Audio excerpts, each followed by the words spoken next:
when you find your purpose, that specific thing, that's the being very specific. It opens up the possibility to infinity. It's yeah. It's like the Alberti perspective. That fixed point in perspective is the gateway to infinity. Is the eye of God. So that's how they see it. That's the crux of being human. It's like with limitation, there's infinite possibility. You know what I mean? For me, it's that journey helping me to fortify my mind, and just like expect more of myself. And that's another thing that, it's amazing. Well, I guess I'll just start like from my accent. I guess you can already surmise I'm not a native of Western Mass. I grew up originally in Kingston, Jamaica. Um, Let me date myself, 1978. Ooh. Yeah. I moved here a couple of years ago because I got married. My wife moved here for college, and I moved with her. Back in Jamaica, whenever I go, hang out with my friends that I grew up with, one friend in particular would say, like, you've been drawing all your life. When church was going on, you'd be scribbling. So we always knew you'd want to do this. And I was like, I only just knew that. I grew up, um, in one of the poorest parts in Kingston, like like real ghetto. Like when you hear like "Welcome to Jamrock," and you're seeing the zinc fences and the shanty towns, kind of somewhere like that. Very violent, although I'm very thankful I did not see a lot of it. Yeah, I had a very conservative upbringing, like most Jamaicans. Went to church. I played music in church. you know, I went to arts, and then when I went to art school, everything changed. You found like, okay, you weren't that weird kid anymore because everybody here was weird. I got a full scholarship from the government of Jamaica to go to the New York Academy of Art. Yeah, and that was so amazing. I can't even begin to describe how much that changed my life and how it's still, the effect of being in New York, you know, affected my trajectory or what I thought about art or what I thought I knew. After doing it for a while, it starts to be something that you need to do.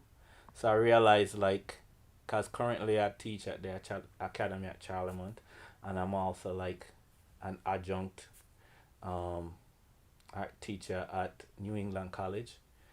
Um, yeah, so I realized like I am the best of myself, best husband, best dad, best son, when I can get to exercise my demons. And that's what I tell my students, that that is part what art has to be for you, because it has to be something, I think, that you're grappling with, something that you're trying to tackle, and then you kind of solve those kind of preoccupations through your practice.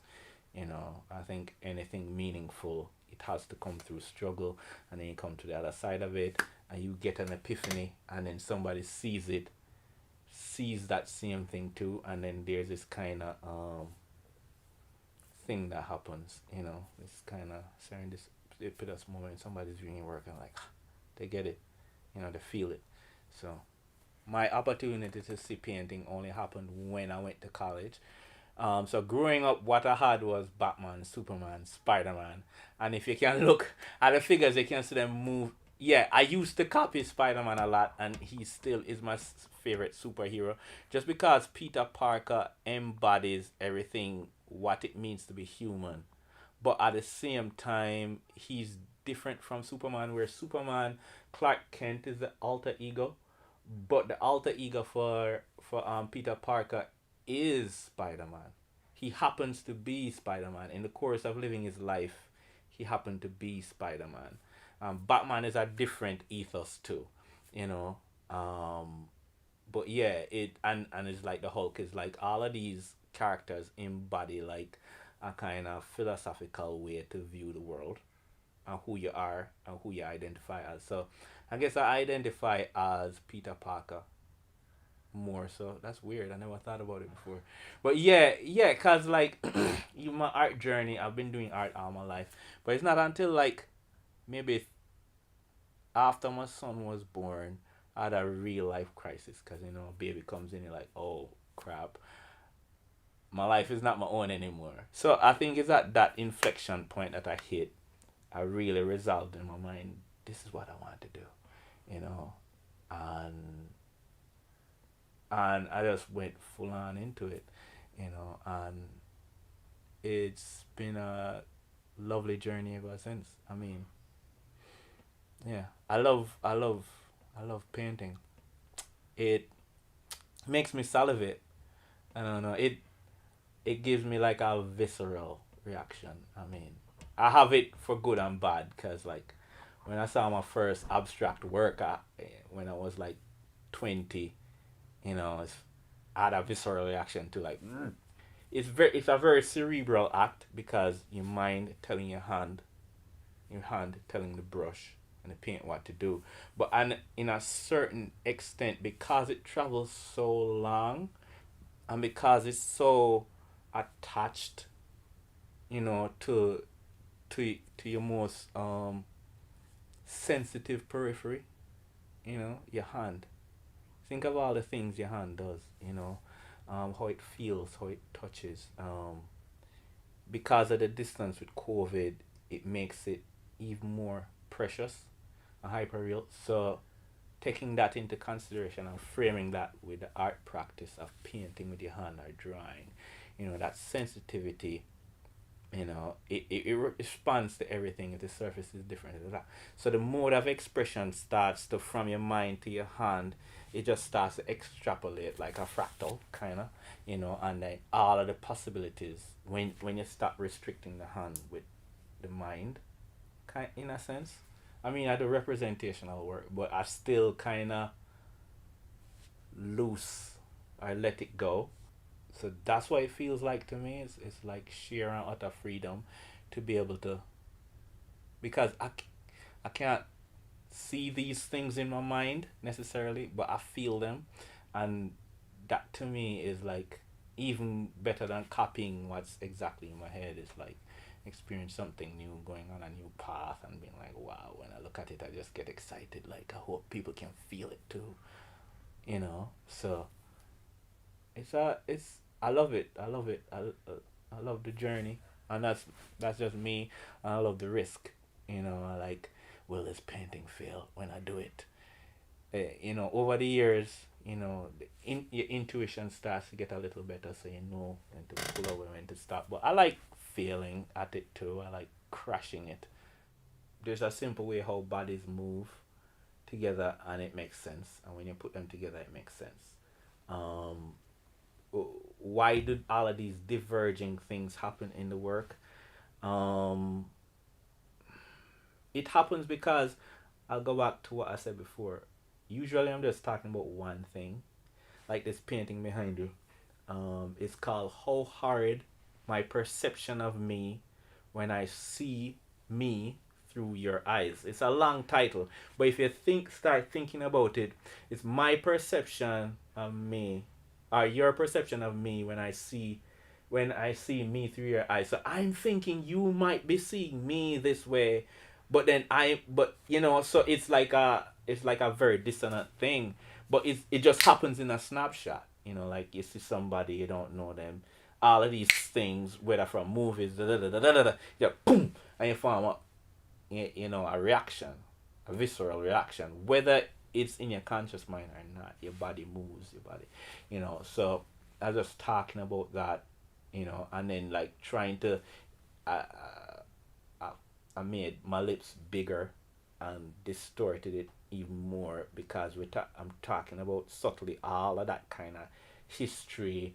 like the Samba characters and all of that kind of stuff, from Disney and all of that kind of stuff. And then, but then somewhere in between it, there's this person. That's why I wanted it to feel like a photograph, because a photograph carries it, is almost like a legal receipt to say this thing actually happened, and then I'm encasing it, I'm embedding it like with uh, the scheme of a slave ship, but then in the slave ship, instead of the bodies, it's paisley patterns, where we're talking about not only the body got transported, but this whole kind of way of life, of thinking, of being, got transported to the new world too. And then encased in all of that flash, that moment, you know, you as a black person, you feel like that's how they see me, the stereotype. But it's what does it mean? So then that goes back to why are the different figures in these different actions, is because I'm still talking about one action, but if you start to unpack that one action, like um like a leap, what is a leap? Like at this one, what's a leap? What's a euphoric leap into infinity? It can happen in many different ways, but we're all talking about the same thing. So I'm trying to give a more nuanced view just to one kind of simple, eeny bitty kind of thing. Like this one. It's called Memory and a Dream. It's the only first and only plane I've ever painted, but it kind of sparked everything else. And yeah, it's one moment, like you're in a plane. The scenario is you're in a plane, you're dreaming, you fall asleep, it crashes, you die.